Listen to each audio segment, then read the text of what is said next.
Well, hi, Ami. Hi, Sammy. It's so great to be having this conversation. I'm really grateful that we get to hold space for something that anecdotally people tell me that they want to have these kind of conversations, but there's kind of some resistance to doing it in Hmm. the public sphere. And I get it. I've heard people describe the conversation we're about to have as like new age or woo woo, but that's not relevant for today because my stance is always you do you. And I think from that space, we can and we should be exploring some unconventional ideas. I always say we will never grow if we are uncomfortable or scared of having these kind of conversations. So I thought let's start by just giving a little bit of context about how we first met, Mm. which was back in 2020, right? Yeah. I was about to publish my guide to conscious leadership, Time for Humanity. And I noticed on LinkedIn your videos started appearing on my feed. So we connected. Yes. Amy, I was amazed. Your message was resonating. It was replicating a lot of what I was doing. I was like, oh my goodness, I did a TED talk on that, or I've just written a chapter on that. And it's as though the information had come down into the collective, and you and I were both accessing it at the same time. Mm. So we stayed in touch. You were actually the second person on earth to read Time for Humanity. Yeah. Got your feedback, made a couple of tweets, and I'm delighted as we roll through the 20s of this century, more and more people are choosing to step into that space. But anyway, back to us. We kept in touch and we've always been making sense of the world. And I've noticed any predictions that we made kind of came to pass. So Hmm. I knew that you had this gift of operating out of your intuitive seat of wisdom as well as your rational. Hmm. Fast track a couple of years, I was in the UK. I know that you and your daughter came up to see me at Manchester Piccadilly Yeah. Station for lunch. That's And lovely. yeah, and a year or two on, here we are today. We've said we wanted to have this conversation. I thought, why not record it? And hopefully it creates some more insights and Hmm. foresight. So here we are. Absolutely. And it's such a pleasure, honestly, Sammy, just over the years. I think just going back to when we first connected, this whole idea, which seems like some alien out there thing, is actually more common than we know. It's called multiple discoveries in the scientific world. Quite often, the time for the idea comes, and it goes to multiple people, and there is this whole notion about ideas having their own energy, and it might sound really crazy, but I think a lot of it is, and why we connect is because we are always talking about the potential of the human being in its entirety, not just the rational mind. We're talking body, heart, mind, soul. And so I know the reason why I connected with Time for Humanity was because it was beyond the surface level, sound bites that we hear in the culture. It's that inner depth of within us lies a seat of wisdom that we can all access. And, we're starting to see a lot more narrative around what is conscious leadership, but lots of people obviously don't understand what that is. And there are some narratives that don't make sense around that. But I would love to start really with asking you because this is what you do, what is conscious leadership to you? Mm. I think as a leader, we are consciously aware of there being a field, and Mm, conscious leaders work with what I call the knowing field. So it's like they perceive patterns, and conscious leaders go deeper to find solutions. And they mm, ask certain questions like, what else is going on here? What needs to be illuminated? How might what's happening be a reenactment of the mm, past that the players in this situation don't even seem to be aware of? What are some of the thought bubbles or the belief systems that are being acted out? And Amy, talking about the surface level, I think as human beings, particularly in the world of work, we have a tendency to make the master the mind. It wants to mm, be in control, but that limits what is possible. And so I imagine if I live on the first floor of an apartment complex, conscious leaders have the ability to visit the second floor too, like mm. a higher perspective. And then they have a look to see what's also in the attic. And then they go down and they have the courage to see Yeah. what's lurking in the basement. And I think this is really important at this time, because if you're going to examine trauma in social and organizational systems, Mm, conscious leaders have to examine their own trauma. And I always say you can only meet others at the depth that you have met yeah, yourself. absolutely. Working with one leader, conscious leader, I should say, and at the end of her coaching journey, she quoted C.S. Lewis and said, I sat with my anger long enough until she told me her real name was grief. Wow. And I thought, Yeah. wow, that's awareness. Absolutely, yeah. And I really love what you're saying about, just using the metaphor of your first floor apartment and being able to go up, a few levels. I think the key is if you're a conscious leader, you don't just go, try and look for the kind of spiritual alignment and just stay there. You have the courage to come back.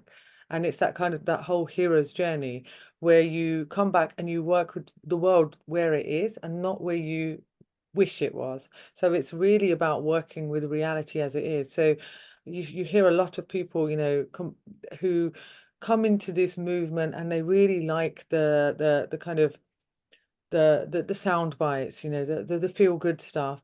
But everything there's the world operates in darkness and light. So there is obviously that there's another side to it that we don't like to see, but we can't just switch one bit off and just work with the bit that we really, just want to be drawn towards. You have to address where reality actually is and where most organizations are at the moment are not operating at the level of where humanity needs to be, of how we're evolving, how technology is evolving. And I think that's what creates a lot of fear around AI. Because if we could see what's within us and what our human potential is, this would not be something we would be afraid of. We could, we are very, very powerful, but I think it's the role, it's a duty of a conscious leader to use their insights and meet people where they're at, and that means you need obviously have to have a lot of empathy and understanding of people, and maybe even have the humility to go back to basics and see things for the first time. So it's really, and it's a continuous evolution. So when you think you're there, you're never there. you the minute you think you're there, it means there's a problem. So it's a constant, we don't know what our potential is, so we're constantly evolving. Yeah, and the ego would like us to have an end point, a destination point. But that's not what the journey of life is about. And I No. love the way that you've already started to bring in AI because it's so important now we have the conversation. What does it mean to be human? You know, Mm, a human life is like a download of perception programming. The mm. education system, it downloads a certain level of reality, and then you get tested against it. And it's Yes. in this narrow band of what we are told is possible that if you stay on track, you are given a badge of honor, which is apparently called your normal. Yes. But the system doesn't want us to understand the true nature of reality Mm. because you can only control a divided force, not a unified one. So, this Yes. idea of Yeah. humanity seems a bit lofty, but it's Mm. so important. The system, it wants us to identify with the physical, the body. Hmm. That's not who we are, No. what we're experiencing. And if you self identify with all the labels, and if you notice, the list of labels gets increasingly long, and we continue to subdivide ourselves Mm. from other people, and there's factional infighting. But really, what happens is you end the sentence instead of I am Samie or I am Ami, it's I am I am I am. Yes. Yes. That's why I think people take life so seriously also as that destination point in order to acquire and compete as much as possible because Yeah. we're constantly reinforcing our differences. But Mm. 99.9% of humanity want exactly the same thing: Yep. peace, safety, security, food, water, to love, and to be loved. And what I'm Yes. saying is our sense of self and potential explodes when you identify with your true consciousness. Ab- The trick is to perceive it before it's too late, and it yeah. opens up this huge vista of possibility. We are one consciousness. Hmm. It's not that we have consciousness, it is that we are consciousness. Yeah. Yeah. And you are a state of awareness, as am I, Yes. albeit through your physical being, you're having a different experience to me, Mm. but we are all unified. And Ab- you know, the body is just this vehicle for a very transitory experience in a tiny band of frequencies that we call the world, but Yeah. everyone can tap into those expanded levels of consciousness that give us enormous power and potential.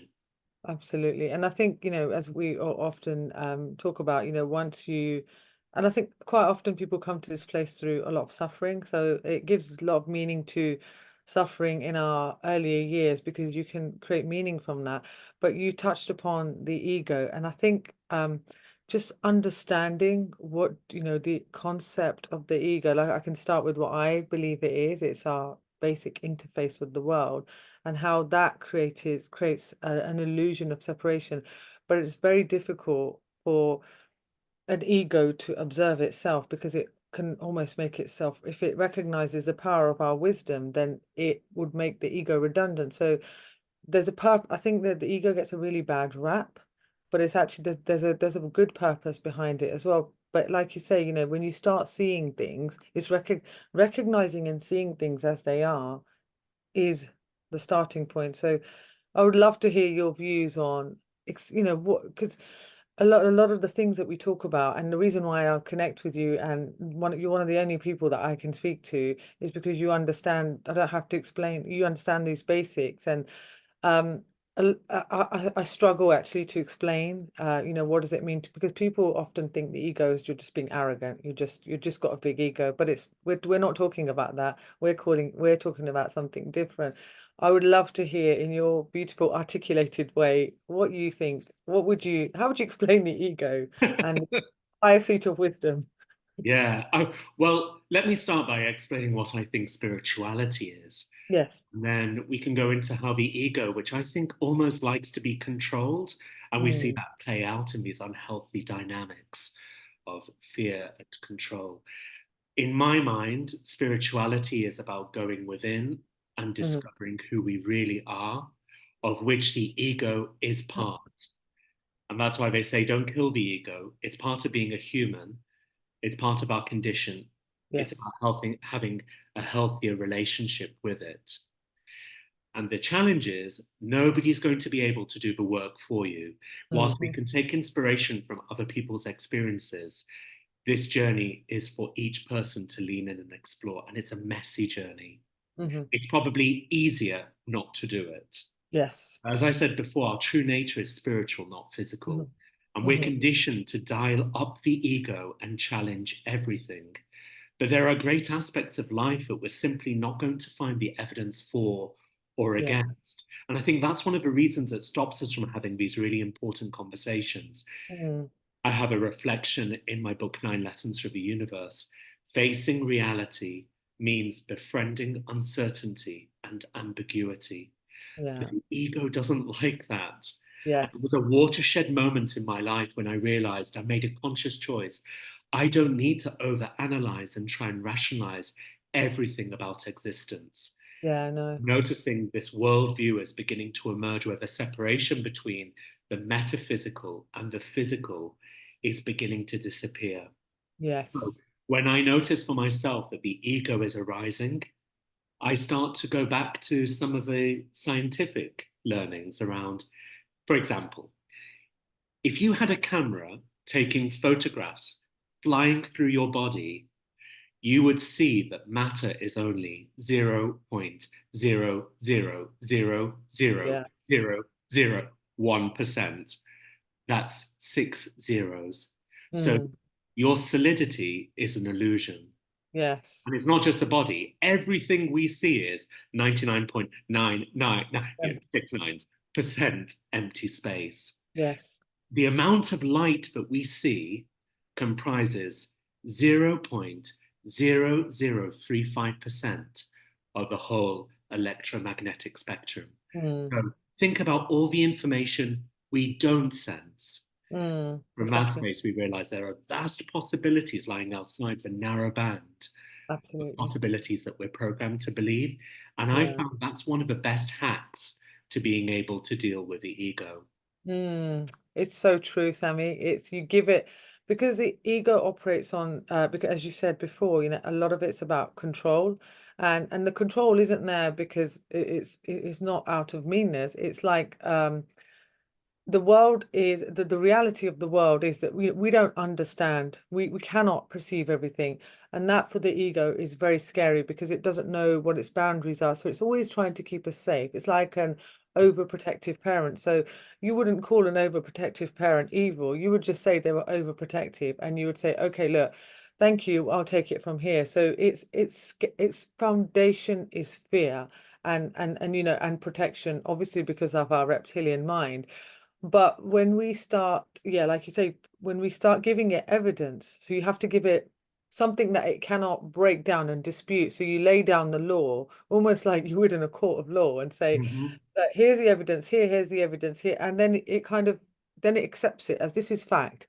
And then it assimilates that fact. And then there's growth. So I think what your tip, actually, I would take that as a really powerful tip of working with the egos to give it the actual what are the facts so we're operating in lots of unknowns, but there are some known knowns.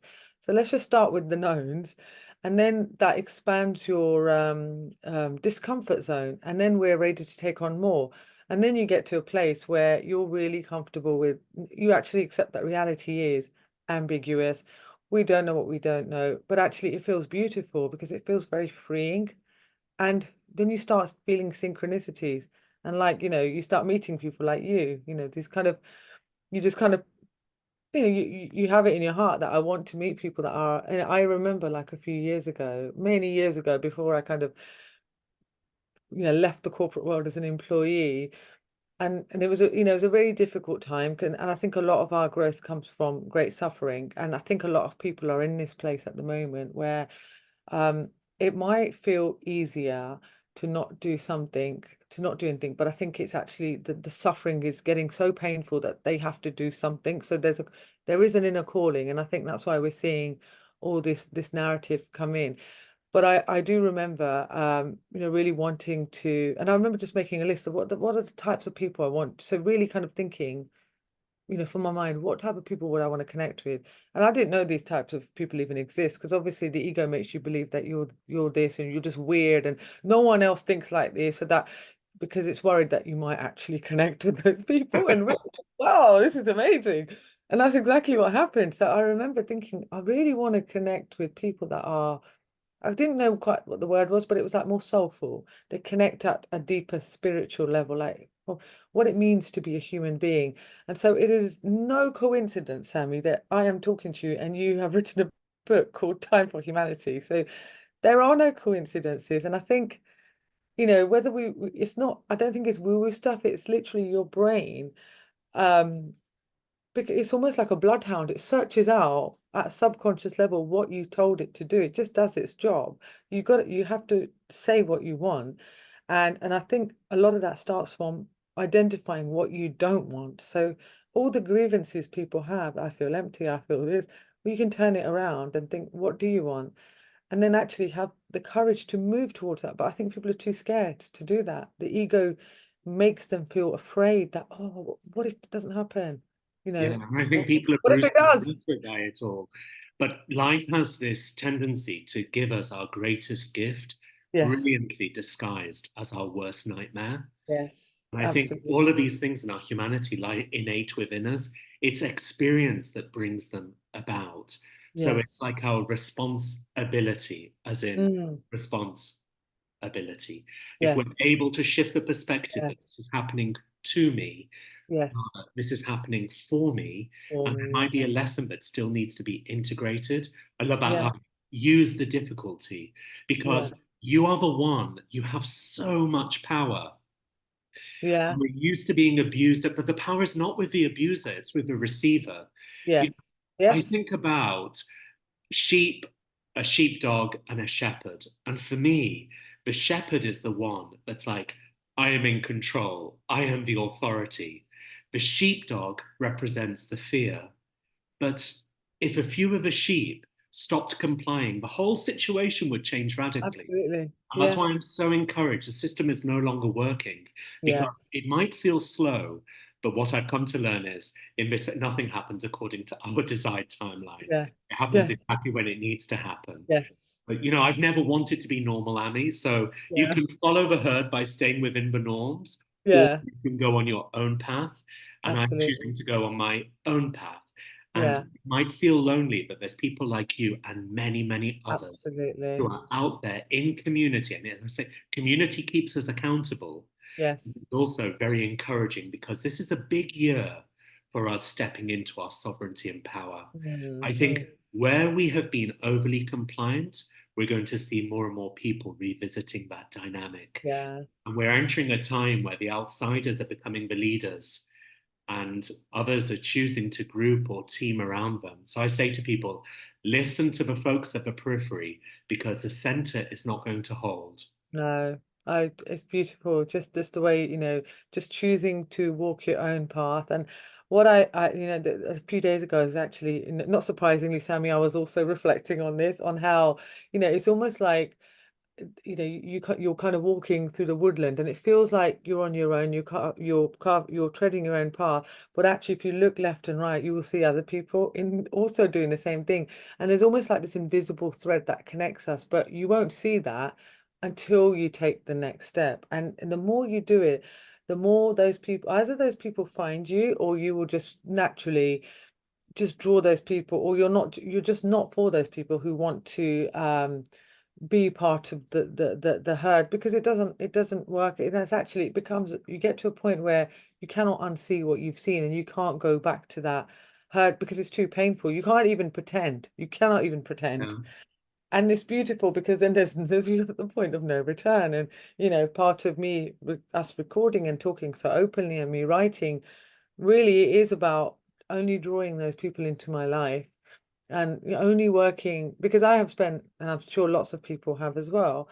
You spend a lot of your time putting your energy in the wrong area. You try and change you try and put out the fires until you think, actually, there's another way, it's an easier way. Just go where the people are already on that path. You know what? It's so powerful. And I think most people, either they think they don't exist or they don't have the courage to move towards that. And then they kind of just stay at that level and wonder why nothing changes. They've just been focusing, there's another way, and life, you can do a lot more with far less actually, and I think that's how we create that powerful ripple effect. Yeah, and I love the way you say, Amy, about on the path, you need to look left and right Yeah. because we can walk around with our eyes open and Mm. still see nothing. Yeah. And I found there's a lot of Thinkers. people who would, yeah, they would appear to prefer the spectacle to the solution. Yes. But are we going to continue to fall back on the patterns of the past because they feel familiar and therefore safe Yes. in some way? Mm. Or are we going to continue to walk this path into something new? Because I think Yeah. at some level, there's no judgment here, but Yeah. we are complicit in our complacency. You know, Hmm. if you know something, then do something. And if you don't know, then find out. Yeah. But we can no longer be bystanders in society where we have all these shared problems. And this is Yeah. where the ego trap comes back in, Yeah. because we're told that we need to have more followers. And Yeah. messages like these can result in less followers. But who cares? Yeah. Yeah.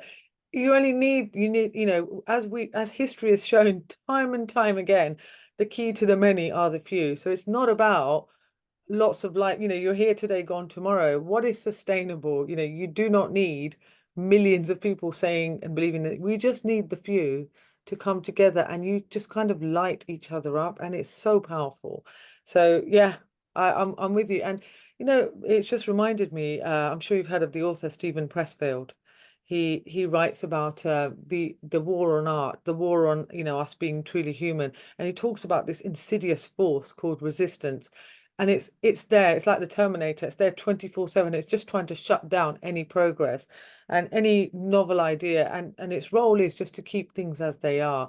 And this what is obviously what, and he really lays it out quite thick in this book about how it will show up as, you people taking on shadow careers. So somebody who might want to be an actor somehow didn't even try, decides that they can't do it, and they become an actor's agent, or they become some backstage person, or somebody who wants to be a public speaker is now training people to be a public speaker. But there's this kind of these shadow careers because they are so afraid of their own light. And Marianne Williamson, part of, I think she wrote a poem on, we're not afraid of our darkness, we're more afraid of our own light. And that really plays back to the ego is trying to keep us safe and small and in a comfort zone and just hoping we'll just get through life and just kind of it's doing its job. It is doing its job. It's and Exactly. It's a high performer doing its job. And, I really care. I don't want this to sound careless, but I can't express enough. You can't overestimate the power of not really giving a damn because yeah, people are kept in line their whole lives with yes, what they say and what they do and the careers that they choose by yeah, giving too much of a damn. So, I yes, mean, show up, be caring, express your humanity, but yeah, also be aware of when giving a damn is actually keeping you small and dimming your light. Because absolutely, most absolutely, people live in a prison, and that yes, prison is called fearing what other people think. But after a absolutely, while, you're not you anymore. You are yes, a construct of someone else's version of what you absolutely, should be. And this is your life. yeah, So most people I find are not saying what they think or really feel because they're scared of what people think. And yeah, Sammy, it's not becoming so much as like letting go of what was imprisoning you before, which is what people think. Let yourself free, let it go in one ear, out the other. yeah. Enlightenment starts with lightening up. Yes, absolutely. Yeah, and the kind of the joy and the fun in the everyday ordinary stuff. But what you're saying about this thing around this movement, I guess, this is around conforming and not speaking up. It masquerades itself as actually being conscientious. So it looks like a good thing. It can look like, well, I'm keeping in line, I'm doing this and I'm doing that. So you can think, well, I'm doing the right thing. But I think at a deep level, when, because our spirit, our soul, whatever we want to call it, there is something more, and science hasn't quite defined what consciousness is, but there's even, we don't even understand how reality works. So let's just start there. Like two major branches of physics don't agree: quantum physics and the theory of relativity. There's big gaps in that. So that should tell us that the brightest scientific minds of our time do not actually know how reality works. So rather than feeling it's doom and gloom, we should actually think that's amazing, because who knows what's possible then? Who knows? So yes, we've created this construct, and I would argue that it doesn't work, because we have a lot of problems in the world today, and things we have, society has evolved, but I think it's from the pull of a few, and they're pulling the majority along. So I don't think it's such a bad thing to feel like a lone wolf. So I think this is really, for me, is anyone who feels like a lone wolf, it might not be a bad place to be. It Yeah. means that you're tapping into something um, that is more human. And actually, when you start defining the types of environments and the people that you want to be around, and it's not easy to do, because it means you have to sometimes let the old stuff die to give birth to the new. But what lies ahead of that is a lot of peace, actually. A lot of peace. Yeah, and this is the exciting time where we get to create our reality. I Yes. always say in times when systems break down, Mm, and if you look through history, you'll have seen there's certainly echoes of what's happened before in yes. different civilizations. But when things are breaking down, it gives us an even greater opportunity to create something different. Yeah. And that's where we're looking for conscious leaders to step in and Mm, work with this modeling clay that's even more malleable for manifestation. So the yes. key issue to creating our reality is to think, what is the energy that you're feeding? Is it coherent or Hmm. is it incoherent? Yes. So, are you feeding love, peace, harmony to the collective field? Hmm. Or are you feeding incoherent energy, which is jumbled and scattered of panic, fear, anger, and revenge? And I Mm, think we were talking before about responsibility. mm, I take it as one of my responsibilities to humanity to, as much as possible, stay in those coherent states. yeah. If we think Yes. about how do we create our reality, Hmm. we're Yes. individuals and we have frequency. Hmm. So if we follow through logic, the collective reality is a collective consciousness. Hmm. As you said, Ami, we don't exactly know what consciousness is, but we Hmm. do understand the difference between individual and collective. Yes. So if we follow that logic through, we realize we as individuals are powerful enough to shift the collective consciousness by Hmm. shifting our own Yeah. frequency. And that's Yes. why I invite people to think, what are you broadcasting from your life into the world? Mm. And the way I see it, I'm quite visual. So I imagine like an individual hologram for the inside out, which creates this collective reality. And that's how Mm. we come back to our power. We are incredibly powerful co creators. Hmm. And the way I Absolutely. start is in the present tense, and I start small. So I'm Hmm. like, I'm easily finding a parking space. Yeah. It's one of the ways that I bring more coherent energy, or I say in the present tense, I am already experiencing more joy in my life. Yeah. Then I watch to see how those intentions or mantras or whatever you want to call them, how they manifest in my life. Yeah. What about your life? You know, when we're talking about creating reality, there's this meta idea, but at Hmm. an AMI level, what does that look like day to day? I think my mind is has, like a lot of people, has been set up to be very, very rational, but I think there's always been a very spiritual, creative component of myself. So to put my ego at ease, it's almost like I've negotiated, like this is how it's going to be. So I work with my very rational mind, and actually quite a lot of the times I have a very set routine. Like there are certain non-negotiables that I have to do during the day, which make me feel at ease with the world. So even, just waking up earlier than my daughter, just certain routines, regular exercise, those types of things. But the core part of what I'm always looking for, and I think this took me a long time to accept, that my nature and knowing my nature is really important. So my nature is very much about observing people and actually taking the time to reflect on, and that's where my insights come from. If I have worked in, corporate finance. I've worked in central London, crazy hours all night, where everybody was holding this medal of looking really, really busy. But my nature does not align to that. That does not make you a lazy person. It means you just honor where you are. And actually, when you step back, the insights will come to you a lot quicker and faster. So I think the way I've designed, and I call it creating a meaningful life by design, I've not had anybody show me how to do this. And for a long time, I doubted, what are you doing? This is, who does this? Like, why don't you just go off and, do your own corporate job, be an accountant, whatever my profession was. But over time, I've noticed that, and I've started small, like the more I create space for myself, the more I'm able to give deeper reflections, the more I'm able to create more value with the organizations. And so I do work within the corporate world, but I'm very much like an independent advisor. And the insights I used to give when I used to work for, one of the very big named consulting firms, it was in a very transactional place, are so much more powerful now than they were then. And I was with teams of people. I had all the resources now on my own, just by giving myself the space and honoring who I am and actually honoring my humanity. So knowing that I need this space, and my very nature is to assimilate myself with the world, step back, reflect, and just let things come to me. Actually, it's not, I don't actually create a lot of it has to come to me. So I know I have to, for example, if I go for a walk, I know I have to go for a walk on my own. I'm not doing it to socialize. I'm doing it because the very act of the momentum of walking, it almost tricks my body. My body is focusing on something else, and it's almost like a direct line to the creativity then flows through. So that's what works for me. For other people, when they're in the shower, ideas come to them.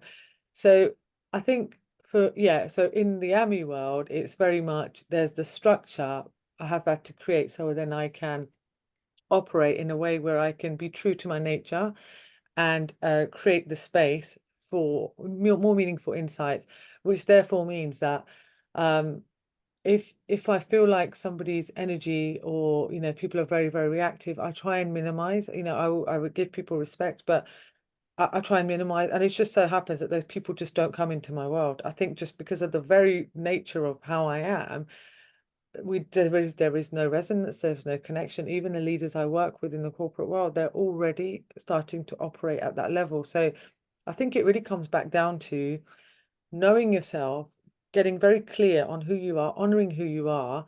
And it's not easy to do because quite often who you are and who the world tells you to be is a big gap. Yeah. And, and it's scary because it feels lonely, because you think, yeah, but that person's doing that. but the more you start connecting with that inner compass, that inner wisdom, the bigger your light gets, the more, and the ego then, and actually, really amazingly, the ego starts trusting you more. And it says, okay, do you know what? Let's just work together on this, because you start giving it the proof that, so in the beginning, I remember I was doing these small experiments with the organizations I was working in, and I almost made a deal with my ego, and I'd said, look, we're just going to try this for a month. If it doesn't work, we'll try something else. All right, we'll do that. It was like this crazy talk I was having. And it's almost like, convincing a young child who's really scared. And that's why I think it's really important to recognize that side of ourselves. It's trying to keep us safe. And if you flood it with crazy stuff straight away, it will cause immediate, intense reaction. But if you slowly chip away, you kind of grow into something really beautiful and big. So I don't know how many people can Yeah, connect with what. absolutely. And I Yeah. love what you say about those people don't show up as much in your life, and where they do, going back to what we said earlier, maybe it's a lesson that continues to need to be integrated. But Mm, what I'm hearing, Amy, is that you've become conscious of your state. It's like yes. you're the eagle observer, the viewer of your life. Yes. I always invite people to become conscious of when you become unconscious. As Mm, Buddhists believe, our focus is an act of creation in itself. We yes. also know from other traditions, know thyself. So for me, I know my tendencies. And one of my tendencies would be I would take my phone to the beach, or when I was going walking, under the guise of maybe I'd need to take a photograph of something in nature, or, I'd always give an excuse. But that wasn't me being at my best. So Yeah. knowing myself, I decided to leave my phone behind, and I would start to watch the clouds move in and out of form, and the weird Yeah. things that make Beautiful. me happy. I would Yeah. start to walk more mindfully, because I realized I was able to understand how my brain works. Yeah. I can get a dopamine hit from walking in nature and Yeah. spotting a woodpecker, Hmm. animal we have in Mexico called the quack, Yeah. Beautiful. rather than broadcasting constant content into an oversaturated digital world, as it is. Um, Yes. and I think that being content for me is also about stopping to comparing my journey with anyone else. Yes. So Exactly. I call Earth School. We're here to learn lessons, compare myself only to myself. That's where our uniqueness, our brilliance lies. Yeah. I don't know if Mm. you've heard of this new idea of JOMO, the joy of missing out. It's Oh, like, I have. I love leave that. your phone behind. Who are you Yeah. posting for? Yeah. Who knew? I used to be quite a good photographer, so I've dusted off my old Canon camera, which isn't too shabby, I have to say. Yeah. And yeah, when I moved here, I created a no devices zone as well. And Amy, the conversations that happen in that space are Absolutely. fascinating, and they're so enriching. Yeah. Rather No. than curating a life for anyone else, I'm assuming all our followers will stop following us when we die. So it's like, live for now. Life is a miracle, it's magical. Yes. And find a Absolutely. way to just get better at knowing yourself and leaning in, not as a huge, as you say, ambitious goal, but Mm. start small. So when I do Yeah. neurofeedback training, it could be up to 12 hours at a time in a Yeah. light-proof and soundproof room. And Yeah. people say to me, 12 hours. I Yeah. can only be by myself for 2 or 3 minutes. Yeah. My suggestion is, well, to get better, maybe the next step is 5 minutes. We're not saying Mm. do 12 hours, do 9 minutes. And Mm. those series of 9-minute meditations that we put on Yes. 9 days, what's Yes. been amazing is the number of people who've chose, they finished the 9 minutes for 9 days, and they've actually gone back again, Oh, because they're wow. starting to create a habit, and Mm. slowly and in possibly very small ways, it's beginning to enhance their life and raise their vibration. But it is about the micro steps as well. And actually, as you were speaking, I was thinking, what advice would you give to somebody who, is, like, probably even how I was maybe a few decades ago, but working in that corporate world, really kind of not, and maybe listening to what we're saying and thinking, well, what are they talking about? What is this? Like, this is not, it's all right for you, but actually, what small step could they say? Somebody's working a 9 to 5 and they have a family at home and they're just constantly working, 24/7, busy, busy, busy. how can they start accessing more of their inner, what could they, apart from, obviously you've already said they could spend a bit more time on to themselves, but I think sometimes I find that you have to sell this idea to them of Yeah. why is it worth it? Like, what is Also, we this? live in this global world where we think we have to change everything. And that's Yeah, not how humanity has evolved. We used to be in small communities where we had yeah. access to a newspaper. And, now we have all these global issues bombarding us. So I say to people, the first step is to come back to yourself, regain Mm, your power and sovereignty by focusing on your being. You're meant to be here right now, right at this time. So savor it. And then there's some practical things that we can do. For example, I don't know about you, Amy, but I used to find on my journey, I used to say yes to things that I didn't want to do. I didn't yes, speak up because I feared not fitting in or upsetting yeah, others. I was imprisoned, as we talked about yes, before, about yeah, that idea of how I would like to be portrayed, because the yeah. ego told me I was being conscientious. And one of my three core values was professionalism. And so I've Mm, now changed that to playfulness. yeah, The professionalism, which is a good thing in and of itself, means conforming to a very narrow band of possibility and yes. norm. I don't want to be. So No, I that's the revisited my core values. And I think I looked at my boundaries as well. And I think people often say to me, is humanity about being nice? And of yeah. course, there is an aspect of humanity which is about being kind, compassionate, and empathetic. Hmm. But it is also about being very discerning and Yes. refining our perceptions. And that's important because we live in a post truth world. It's Mm, sometimes about having tough conversations, about making difficult choices. And, I think back to the origin of the word nice. yeah. 500 years ago, when it was first used in English, it meant foolish or stupid. It comes from the Latin So interesting. nescius, which means, I think, ignorant, careless, clumsy. And so that's another hack I have for the ego, which is Ah, no need to be weak or needy. Rather, really show up with compassion and yeah. boundaries, That's so. discernment and foresight. Mm, that's a really powerful, actually. Sometimes we can forget what other people think, actually, even human-centered work environments. Because actually, the other thing I'm noticing is a lot of middle managers have, and we might get to this in a minute, but are listening to these so-called gurus, and a lot of it's about be nice, be kind, be this. And without any, so what they translate into their mind as, I need to say yes to everything. I need to let people do whatever they want, no boundaries, just be yourself. What is that? That's Yeah. ridiculous. That is not how you run a business. So, and it's really difficult. So you have like this whole, communities, millions of middle management who are trying to be leaders, reading these gurus' advice and thinking, oh, I better start being nicer. This is what compassion looks like. Vulnerability, let's just all cry, like share all my problems. I mean, no.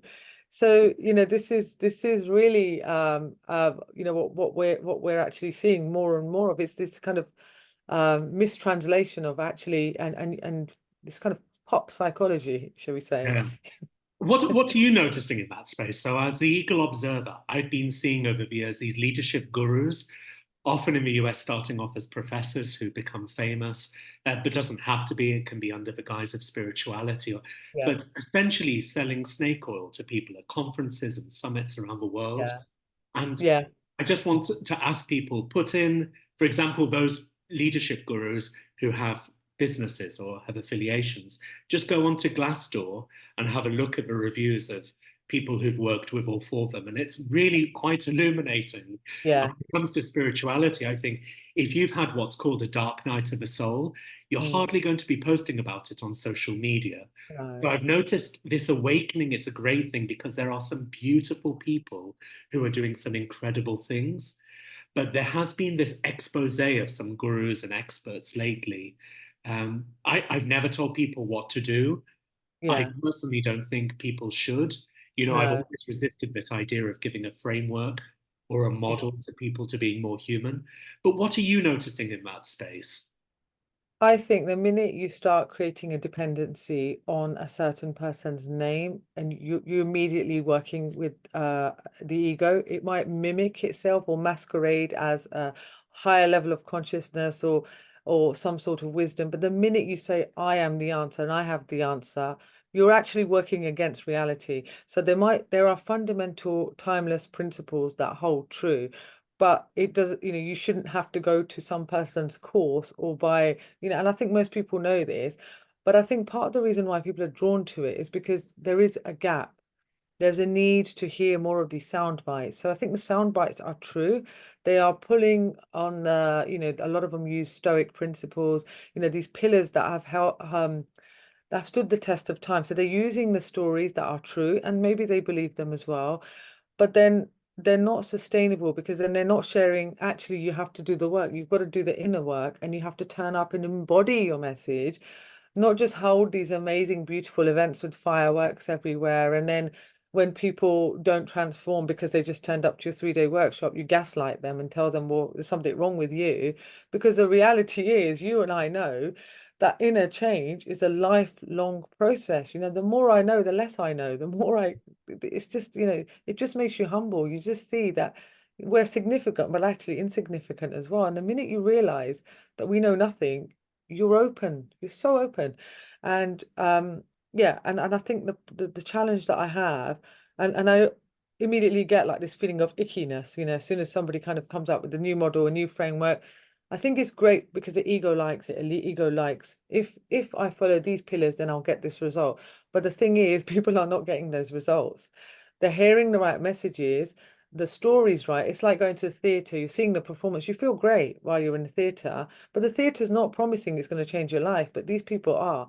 So actually, I'm not a fan, but what I do is I use what they say, and then because I know that people in the corporate world will have heard that and they'll like it and they've read their books.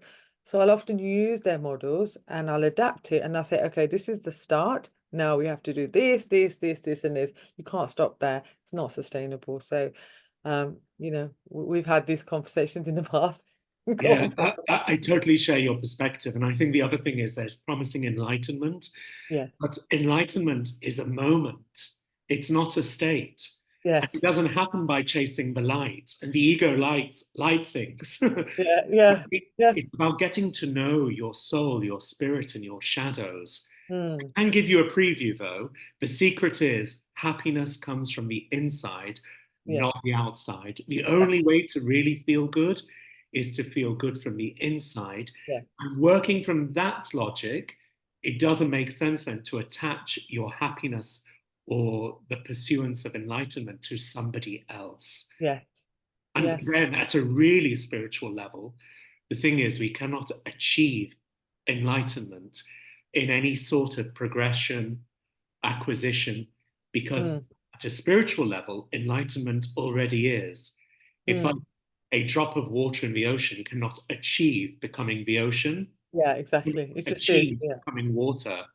It already is. Exactly. Yeah. It's amazing, isn't it? It's just having these conversations are they're so beautiful, and really that is, there's so much more of that. And I think I'm sure you talked about the dark night of the soul. Like, I've had quite a few of them when I think it's been seeing the nature of reality and thinking, oh my God, like, do I have, so you kind of start seeing your role as trying to help people get further ahead. But it feels like a real drag sometimes. And I think, it's important to connect, and it starts with um I think getting to know yourself better, knowing a part of how I get to know myself better is actually through writing, which is why I write on LinkedIn. Often I'm just trying to know myself better. Writing lets you do that. For other people, it's talking, but finding your voice. Through finding your voice, you share your message, and then you find that's the way we use the tools that we've been given to work and connect ourselves with the right people. And I think more people do not realize that you have to give yourself permission to do that.